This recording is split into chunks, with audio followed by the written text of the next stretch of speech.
Good morning. Ikaw ba yung napapagod na?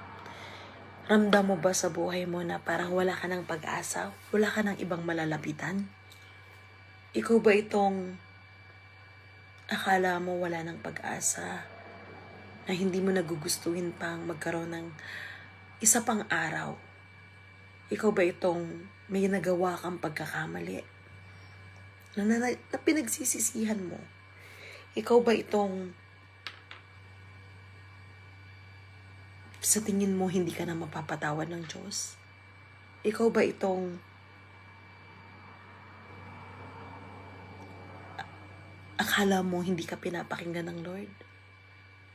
Ikaw ba itong hindi mo alam na ano na mangyayari sa'yo kinabukasan? Ikaw ba itong kagagraduate mo lang pero wala ka pa ring trabaho? Nai-stress ka, nagkaka-anxiety ka?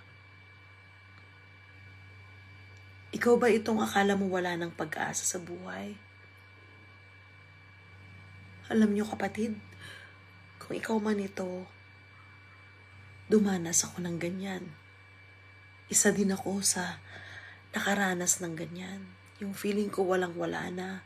Baon sa utang, walang pera,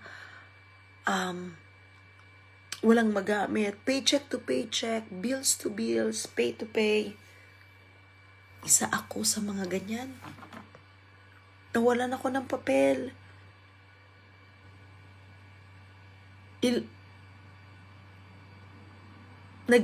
Isa rin ako sa mga kung ano-ano na lang na trabaho dito sa Canada. Pinagdaanan ko din yung ma-broken, yung feeling mo, ang pangit-pangit mo, yung feeling mo na wala kang kwenta, yung feeling mo na wala ka nang ginawang mabuti. Kung ikaw man ito, nakatulad kong dumanas ng ganon, hindi ka nag-iisa. May Diyos na mahal ka. May Diyos na dahilan kung bakit tayo nandito sa mundo. May Diyos na naglalang at nag-create sa'yo. Dahil may purpose ka. Sinasabi nila wala kang kwenta. No. You are special. You are loved. You are fearfully and wonderfully made by God. He created you in His own image. Kapag sinabing His own image, God is perfect. He created everything, heaven and earth, pati yung araw at gabi, siya ang nag-create. Huwag kang mawala ng pag-asa. Open up your Bible. From Matthew, from Genesis, Old Testament man yan, or New Testament. Hindi nagbabago ang Diyos mula noon hanggang ngayon. Hanggang ngayon nagpapakita pa rin siya ng miracles. Because hindi pa tapos. We're still here. Mahal na mahal ka niya. Lumapit ka lang sa Kanya. Diba sabi niya, lumapit kayo na kayo yung mga napapagal. Bibigyan ka niya ng kapahingahan. And kung nawawalan ka ng pag-asa, sabihin mo, I can do all things through Christ who strengthens me. Kung nawawalan ka ng purpose, lagi mong tatandaan na meron si Lord purpose sa buhay mo. Meron siyang purpose sa buhay mo. And tatandaan mo, in His perfect time, He will make it happen. At dami-daming pangako ng Panginoon. Kailangan lang natin basahin ang ating Biblia. Kung hindi man kailangan natin makipag-usap sa Kanya, He's omnipotent, His omnipresence. Ngayon nakikinig siya, battalions of angels protecting you. If you have fear, trust and surrender it to God. Kung nawawalan ka ng pag-asa, ibigay mo sa Panginoon. And if you are one of me, those people na nawawalan na ng pag-asang maritain ang papel dito sa Canada, I was once like you, a TFW, walang program, walang papel. But because woman of faith tayo, I declared that God will open up a program for me. Nung mga times ko, puro mga skilled lang ang nagkakaroon ng pagkakataong ma-PR. Lahat ng mga manager lang. But as a woman of faith, daughter of God, daughter of the King, I am His beloved, His creation. I declared that God will open a special program for me. And true enough, when I declared it 2015, 2016, the Lord opened a program for me. That program is for those people working as a food counter attendant only. Hindi kami skilled. Walang papel, walang program to become a permanent resident. And, ang ganda pa, nominated tayo ng Alberta. So talagang special. We are nominated by Alberta ng A&W. Ako. Yun, dinideclare ko pa lang, pinagpipray ko na yung boss ko. Dinideclare ko pa lang, na-envision ko na. Hindi pa ako PR, na-envision ko na kasi that time, pag na-PR ka, kailangan mo mag-exit. You need to exit sa US border. So ako nag-exit ako sa Coots. Sinamahan ako ng mga mahal kong mga kapatid nila Ate Erna, ng mga kaibigan ko sa church, nila Ria, Lorraine, Dessa. We enjoyed it. I thank their life for blessing my life. Dineclare ko na, in-envision ko na. So kung ikaw man, tuturuan kita. I-envision mo kung ano yung alam mo na kayang gawin ng Panginoon sa'yo. Kasi hindi mo malilimitahan ang power ng Lord sa buhay mo. God can do miracles in your life as long as you exercise your faith. Sabi nga, the Lord will be pleased kung may faith ka.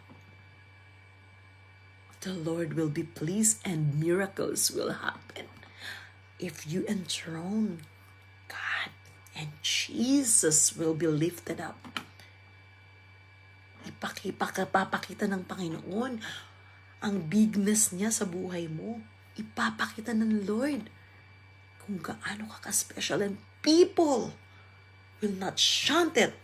People cannot stop it. They will wonder what's going on with Gina. Why she keeps on saying na mapi-PR siya, wala namang program. And I thank God. Glory to God. My pastor in JIL always set me as an example for those people na nawawala na ng pag-asa na makuha yung permanent residency, because all of us, mga kapatiran sa Church JIL, mula pa noon, isa-isa kaming na permanent residents. Lahat ng mga naglingkod, lahat ng nagtiwala na magagawin ng Panginoon yun sa buhay nila. We're all residents and we're all citizens now. Looking back, walang-wala din kami. Looking back, may anak ako sa Philippines na kailangan kong bigyan ng pagkain, ng dede, ng gatas. Nung mga panahong walang-wala, nung mga panahong mawawalan ako ng pag-asa, nawalan ako ng papel for months. And I thank my sister Debbie and Alan for opening their house for me.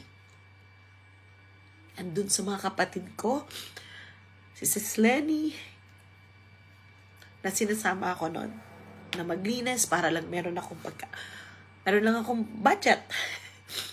And sa mga panahon yun, dumulog ako sa Panginoon. Nagbukas ako ng Biblia every night, every day. Nakikipagniig ako sa Lord, nakikipag-usap ako sa Panginoon. We were so close. And I regret today that nung nawala ako sa church for how many years after ng pandemic. And thank God, binalik niya ako. Lagi niya sinasabi, balik na. So wala nang iba. Apakasarap, guys, na maging close sa Panginoon. Hindi mo kailangan ng santo. I'm so sorry po sa mga That's my belief. Hindi mo kailangan lumapit kung kani-kanino para sabihin yung problema mo. No. Direct it to God. You can ask your pastor to pray for you. But direct first to the Lord. And the Lord will give you the answer. And the Lord will help you. Mula noon hanggang ngayon, hindi kawalan, hindi nasasayang ang panahon natin at oras. Alam niyo, i-share ko sa inyo, nung mga panahong wala ako sa Lord, nung mga panahong hindi ako naglilingkod sa Kanya, parang meron akong mga inaabot. Pero it's not worth it. Kasi nga sabi na kahit ano man yung abutin natin sa buhay natin, kung wala yung Diyos, it's empty.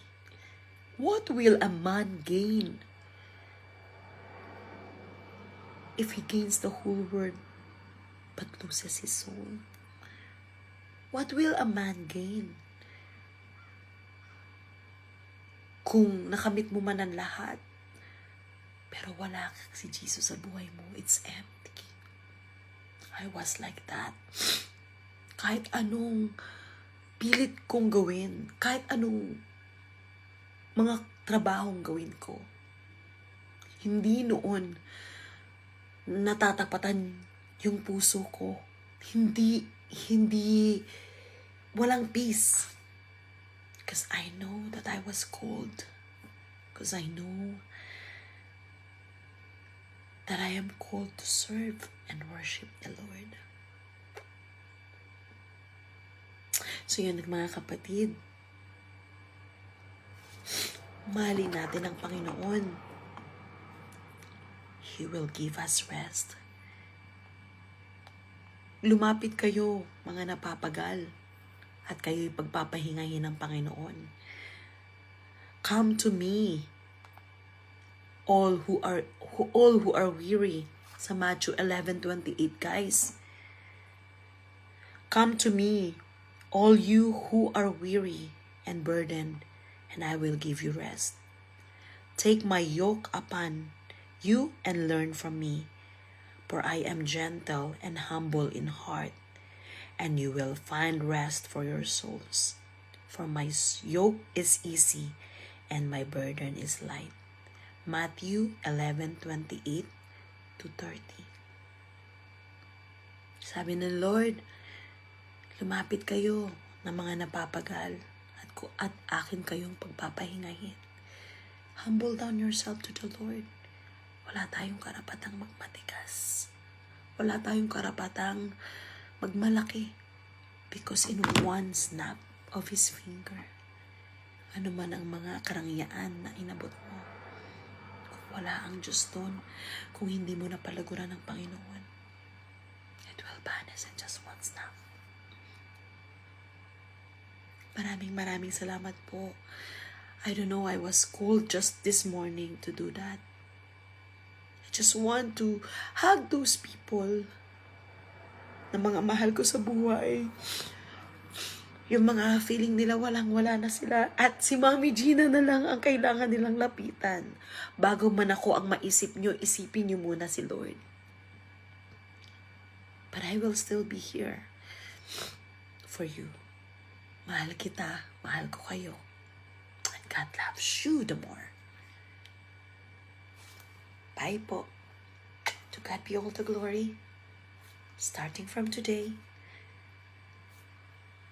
more of God, more of His power, more of Him in our lives. Bye-bye. To God be all the glory po.